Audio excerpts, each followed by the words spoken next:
Bonjour à toutes et bonjour à tous, bienvenue sur BX1. Je suis ravi de vous accueillir dans BX Foot. Aujourd'hui, nous allons revenir sur l'une des rencontres choc de ce week-end, le FC Kosova qui a accueilli à domicile le BX Brussels.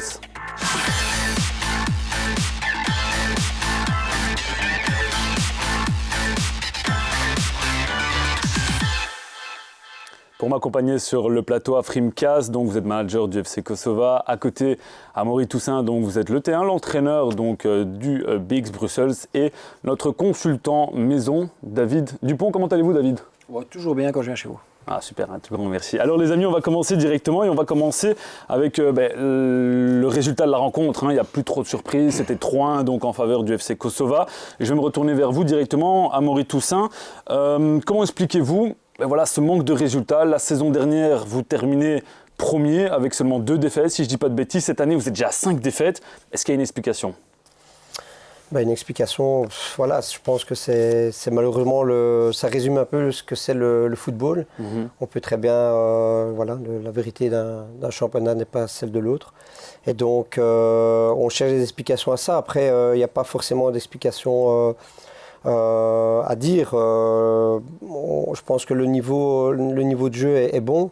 On fait même souvent de très bons matchs. Malheureusement, la balle ne roule pas trop pour nous. On manque d'efficacité devant. Pas assez de concentration. On est très vite puni défensivement contre les adversaires. Et donc, la confiance qui diminue aussi de match en match avec les mauvais résultats. Et donc, c'est un cercle vicieux. Et ça nous donne comme résultat un championnat plutôt mauvais pour le moment. Mais qu'est-ce qui a concrètement changé entre le visage qu'avait le BX Brussels la saison dernière, cette saison? Vous avez parlé d'efficacité. Est-ce que ça se résume à ça? Et parce que, je suppose que les joueurs se connaissent, plus ou moins. Vous faites partie aussi du club depuis la saison dernière avec qui vous êtes monté. Est-ce qu'il y a d'autres choses? Est-ce que ce sont peut-être des mauvais recrutements? Est-ce que des mauvais positionnements au niveau des joueurs? Ou alors c'est un tout? Je pense que ça, on a fait une très bonne préparation avec une qualification en Coupe de Brabant. C'était un des objectifs qu'on s'était mis cette saison. On a bien commencé le championnat avec une victoire à domicile contre le Stade des Verrois, qui était quand même un très bon match et une belle victoire. Et puis, il y a eu ce match à Lannoy où on fait peut-être notre meilleur match depuis que je suis coach au BX. Et on est battu complètement contre le cours du jeu. Je pense qu'on aurait pu utiliser cette bonne prestation pour continuer simplement sur la lancée. Il y a eu un grain de sable qui s'est mis dans la mécanique et puis on a perdu un peu confiance. Et puis c'est vrai qu'au niveau des transferts, on attend plus de nos renforts. Actuellement, on joue avec la même équipe que la saison passée. Donc voilà, après... Encore une fois, il n'y a pas toujours des explications à donner. Quand l'année passée, sur les 2 premières occasions, on en mettait une dedans. Directement. Cette saison, il nous en faut peut-être 4 ou 5 pour en mettre une. Même si les attaquants, notre secteur offensif travaille bien et on voit qu'ils veulent faire quelque chose de bien. Mais voilà, la balle ne roule pas pour nous. Il y a aussi, je tiens à le dire parce qu'on n'en parle pas souvent, mais il y a aussi quand même... pas mal de décisions arbitrales qui depuis le début de saison, n'est pas en notre faveur. Est-ce que c'est pas un peu facile de dire ça? Si maintenant on est meilleur sur le terrain, on est meilleur, que l'arbitre soit avec vous ou non? Oui, bien sûr, c'est clair que c'est d'abord nous, bien entendu. On ne peut pas remettre le bilan sur les arbitres, évidemment. Mais ça fait partie d'un tout, en fait. Et c'est vrai qu'on se demande aujourd'hui pourquoi, qu'est-ce que le BX a fait de mal pour vraiment, vous savez, ça fait il y a 3-4 matchs sur les 8 ou 9 qu'on a joués où on se pose vraiment des questions. Donc évidemment, c'est une petite explication, mais la grosse explication, évidemment, elle vient de notre côté. Et même si, encore une fois, en général, je n'ai pas grand-chose à reprocher aux joueurs. On travaille très bien à l'entraînement, les prestations sont plutôt bonnes et convaincantes. Mais les résultats ne suivent pas. Avant de regarder tout de suite le reportage, je vais me retourner vers vous. Afrim Kaz, vous êtes manager. Il y a eu le choix d'avoir un nouvel entraîneur après les mauvais résultats donc de Christos Letas, donc Nasser Ouertani.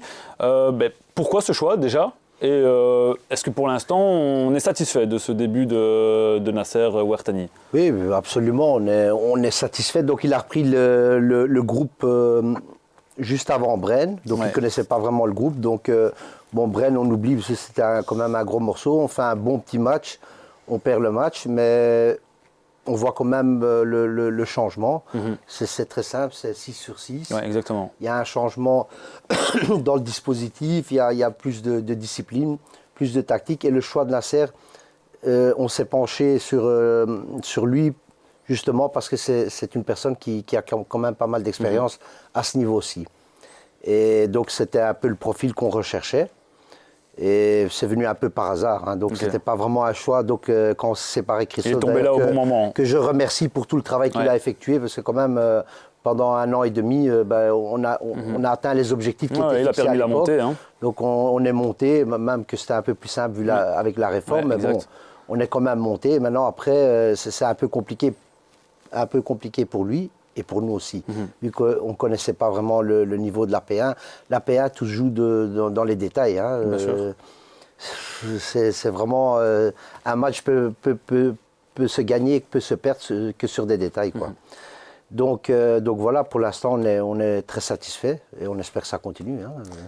Tout de suite, je vous propose de regarder le résumé de la rencontre entre le FC Kosova et le BX Brussels. Un reportage réalisé par Raphaël Blanc-d'Amour. Le FC Kosova Schaerbeek recevait ce dimanche BX Bruxelles pour un match de première provinciale.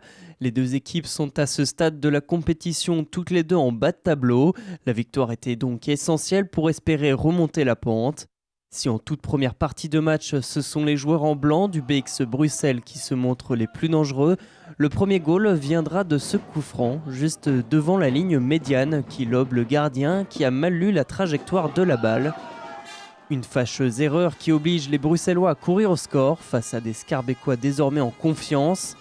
Malgré quelques actions intéressantes de part et d'autre, comme avec ce centre à ras de terre et cette frappe qui finit dans le petit filet, ce n'est qu'en deuxième période que le BX Bruxelles se crée une opportunité en or de recoller au score avec un penalty. Mais sous la pression, le tireur échoue largement et c'est un vrai coup dur pour les Blancs toujours menés. La solution viendra finalement de ce coup de pied par-dessus et d'un geste audacieux de l'attaquant. Un partout au compteur, mais les deux équipes ne comptent pas en rester là. Et de nouveau, les Schaerbeckois reprennent en main le match avec cette action. 2-1 en fin de deuxième période, mais les Noirs n'écoutant pas les consignes de leur entraîneur continuent de monter haut et nombreux en attaque. Une tactique qui les découvre bien entendu en défense, mais qui se trouvera être payante puisqu'elle aboutira à ce coup franc.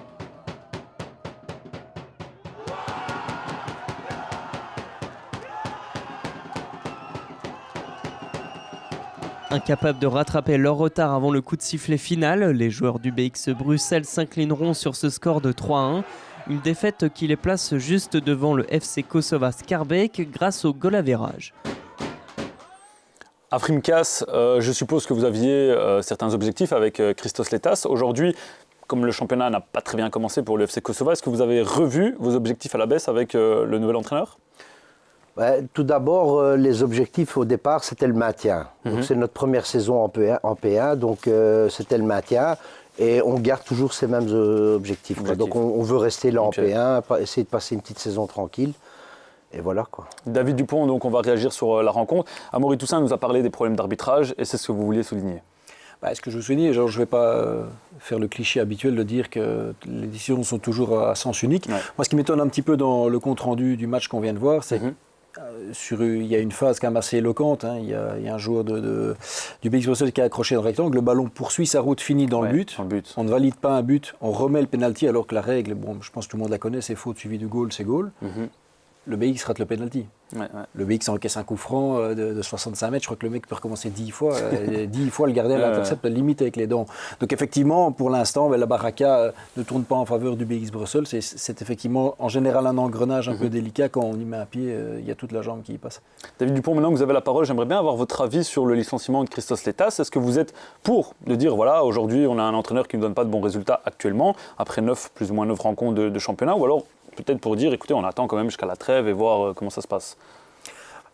C'est une question difficile, hein, parce qu'effectivement, il y a d'abord l'aspect humain qui est toujours à prendre en compte. Voilà, on noue des relations avec un entraîneur, hein, les dirigeants. Bon, on choisit quelqu'un, on reste avec lui pendant un an et demi, il atteint ses objectifs. Ici, Christos avait été clair sur le plateau, il nous l'avait dit. Bon, voilà, pour l'instant, on vient un mauvais début de saison. Je sais que les jours sont comptés si on ne réagit pas. Je crois qu'il savait à quoi s'attendre. Le problème, comme le disait Afrim, c'est que quand il y a les mauvais résultats, si on attend trop longtemps, on prend le risque de s'enliser dans la zone rouge et après, pour s'en sortir, ça devient de plus en plus compliqué. Après, je pense qu'une des donnes importantes qu'il faut toujours garder en ligne de mire et toujours à l'esprit, c'est de savoir un petit peu quel est le fond de jeu de l'équipe. Ici, Amaury, bon, pour l'instant, son équipe s'est déjà inclinée 5 fois, mais qualitativement, notamment pour avoir le BX une fois cette saison, je pense qu'il y a vraiment du fond de jeu. Il y a une équipe qui se cherche peut-être, qui a moins d'homogénéité défensive. L'année passée, elle encaissait beaucoup moins que cette année, donc ça, c'est évidemment un élément qu'il va falloir régler. Mais je pense que tant qu'il y a du foot, tant que ça tourne plus ou moins bien, même si le ballon ne roule pas toujours, mais il n'y a pas de raison de changer. Amaury Toussaint, ça fait quoi de passer de grands favoris la saison dernière dans votre série à aujourd'hui se dire on va affronter le BX Bruxelles? Certes, ça fait toujours peur, mais peut-être un peu moins que la saison passée. Je pense qu'il faut assumer ça et il faut certainement laisser de côté l'ego. On a été champion l'année passée, mais ça c'est du passé. Aujourd'hui, effectivement, on est une équipe de la deuxième partie de classement et on a 8 points. Donc aujourd'hui, l'objectif ce sera de se rassurer le plus vite possible dans le championnat. Vous n'êtes quand même pas très loin de la 5e place du Sporting de Bruxelles. Il y a je pense, 6 points ou 7 points, je pense, si je ne dis plus de bêtises. Donc c'est pas infaisable. Il n'y a rien de dramatique. Après, bien sûr qu'on doit réagir. Bien sûr que, encore une fois, quand on est dans cette période comme ça où on est en train de manger notre pain noir, il faut s'en sortir. On avait eu une première indication les 2 semaines avant où on avait quand même pris un intéressant 4 points sur 6 avec un très bon match contre Stockel. Hier, le match était bon. Le BX a fait une bonne rencontre. Encore une fois, il faut maintenant faire en sorte que cette chance aussi, et c'est à nous de la provoquer, puisse tourner.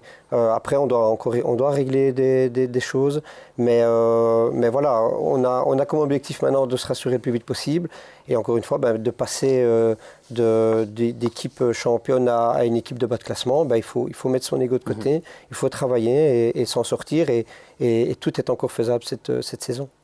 Avant de regarder les interviews d'après-match, je vous propose de faire un petit tour du côté des résultats de ce week-end. Et on commence avec la D3 amateur ACFF. Les deux clubs bruxellois se sont inclinés à l'extérieur. Gansoren et Uccle Léopold n'ont rien pu faire face à leurs adversaires. En première provinciale Brabant ACFF, match nul entre Le Crossing et Jodogne. Belle victoire pour Jet qui reste leader du championnat. Stockel n'a fait qu'une bouchée de Chastres 0-6. Le Sporting Bruxelles s'impose largement sur son terrain. Petit match nul, un partout entre le 3e et le 4e, nul aussi entre XL et Brennois, et le Kosova qui l'emporte 3-1 face aux hommes d'Amaury Toussaint. Et on termine avec la deuxième provinciale ACSF, 3-2 entre Grédoiseau et Forestoise. Petite surprise, Brennois s'impose face à Boisfort. Etterbeek n'a pas réussi à aller chercher la victoire, mais Etterbeek reste deuxième, et victoire sur le plus petit des résultats pour Saint-Josse. Saint-Michel enchaîne une 4e victoire et reste 3e au classement. Et pour terminer, petit match nul entre Wavre-Liman et Suroyer.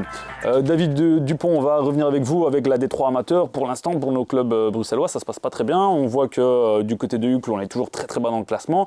Du côté de Gansoren, on se maintient à la 8e place. Mais je pense qu'il faut faire quelque chose maintenant.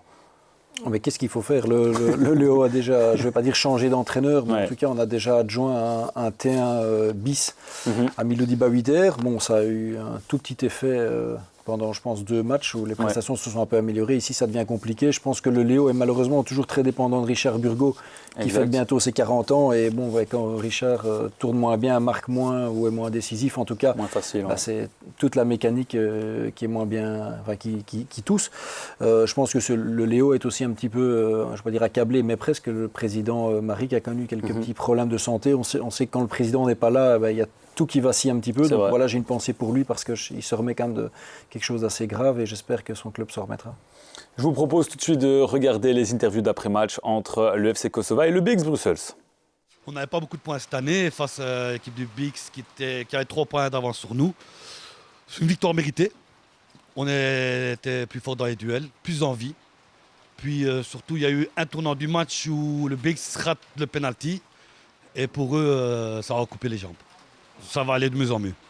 On voit que l'équipe va remonter le classement facilement. Et donc je pense que ça se passe de mieux en mieux au sein du groupe, ni à l'entraînement, ni au match. Et je pense que les résultats viennent confirmer ça. Et c'est ce qu'on avait, je pense, de plus. Et surtout, on était persévérants, on voulait faire un bon résultat pour confirmer le match qu'on a fait la semaine passée. Pour un entraîneur, il n'y a pas mieux. Bien que j'aurais préféré prendre l'équipe au début de saison pour lui installer le jeu et ma façon et mes idées du jeu. Bon, on est rentré directement dans une équipe qui était dernière. Aujourd'hui, on ne l'est plus. Après 2 matchs, tant mieux.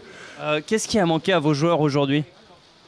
Moi, je pense aussi il y a des occasions, mais il faut les mettre. À partir du moment où on a des occasions, il faut les mettre dedans. C'est un peu la différence. Je pense qu'à un moment, on peut faire le 1-1 là. Là, on redonne un penalty, on rate le penalty. Donc voilà, il n'y a pas grand-chose à dire d'autre, je pense. L'arbitrage n'est pas toujours top non plus. Donc voilà, c'est comme ça. Bah, nous, on prend match par match de toute façon. Donc, c'est pas ici qu'on allait sauver notre saison, je veux dire, la saison. Il y a encore plus d'une demi-saison à faire. Donc, c'est pas ici qu'on allait la sauver. Donc, voilà. À Frimcas, on a vu donc Nasser Ouartani en reportage. Est-ce que l'une des clés du succès pour l'instant actuel donc, de ce nouvel entraîneur, c'est les différents changements qu'il a pu faire au sein de l'équipe?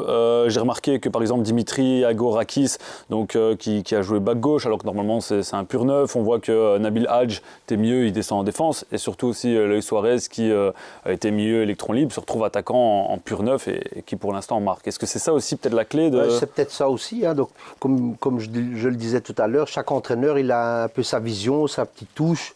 Et voilà, pour l'instant ça fonctionne bien. Il a un peu changé le positionnement de certains joueurs.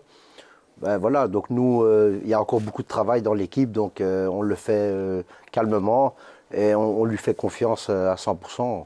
Donc on n'aura pas de changement d'entraîneur si des défaites il y a dans les prochaines semaines? Non. On ne sait jamais. Non, ça m'étonnerait.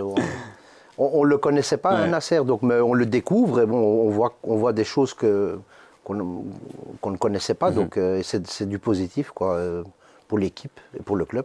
Amaury Toussaint, pour terminer, comment on voit la semaine prochaine, en sachant que pour l'instant, je suppose que le moral ne doit pas être top. Comment on fait aussi pour motiver ces hommes à aller chaque semaine, aller sur le terrain, en plus que maintenant la température n'est pas top? Comment on fait? Qu'est-ce qu'on fait?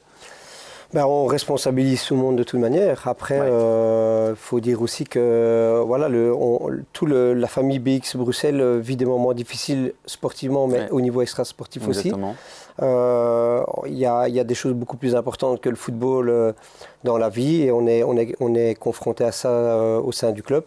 Et voilà, je pense que l'envie de réagir par rapport à tout ça est plus fort. Et donc, demain, on va reprendre le sac d'entraînement et on va remotiver les gars pour réagir de toute manière. Je pense qu'on est certainement pas abattus. On est évidemment déçus. On est frustrés aussi certainement parce que quand on joue mal et qu'on est battu, voilà, il y a la déception, mais ça peut se comprendre. Ici, c'est beaucoup de frustration en fait. Et donc, on évacue ça à l'entraînement. On va continuer à travailler. Et je suis certain que les prochaines semaines, tant sportivement, encore une fois, que l'extra-sportif, tout va bien se passer et qu'on vivra des jours meilleurs. David Dupont, pour clôturer, est-ce que vous pensez que la tendance peut s'inverser du côté du BX Brussels? Et alors aussi rapidement, est-ce que vous pensez que le Kosova peut continuer sur cette très bonne lancée? Je pense que le BX Bruxelles va rebondir, clairement, pas parce qu'il y a du potentiel, parce que Flory Beringalula a fait son retour et que c'est un joueur qui est aussi important sur le terrain que dans les vestiaires, etc. Et en guise de conclusion, j'ai envie de dire que Schaerbeek, ça doit être la commune la plus riche d'un point de vue purement footballistique et au niveau de la formation. Et j'aimerais un jour que les responsables politiques de la commune s'installent à table, réunissent tous les clubs de la commune et envisagent de ne faire qu'un seul club. Ça pourrait changer considérablement le paysage du football bruxellois. BX Foot touche à sa fin. Un tout grand merci, messieurs, de votre présence. N'oubliez pas qu'on se retrouve la semaine prochaine. Ce sera Kevin Jonker qui sera assis à ma place. On se retrouve d'ici 2 semaines. Vous pouvez revoir les émissions sur Facebook et sur YouTube en tapant BX Foot. Je vous souhaite une très belle semaine en notre compagnie. D'ici là, portez-vous bien.